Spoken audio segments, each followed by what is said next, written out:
नमस्कार. रत्नागिरीनंतर आपण देवरुख खाद्यभ्रमंती सुरू केली आणि आज आपण जाणार आहोत लांजा खाद्यभ्रमंतीसाठी. आणि लांजा खाद्यभ्रमंतीमधील आपला पहिला स्पॉट आहे या मस्त अशा वडापावचा. आमच्या समोर हा मस्त असा गरमागरम वडा आला होता आणि यासोबत ही दहीची चटणी होती आणि लाल चटणी होती. ही जी दहीची चटणी होती ती खूपच मस्त होती, ज्याच्यामुळे वड्याची चव आणखीन वाढत होती.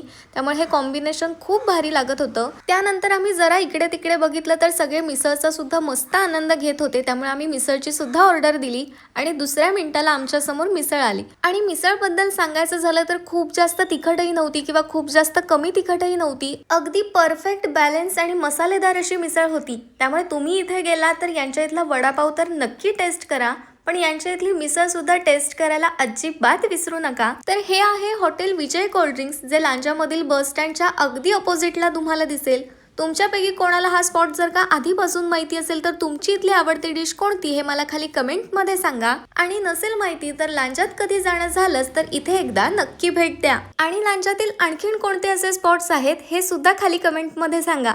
थँक्यू.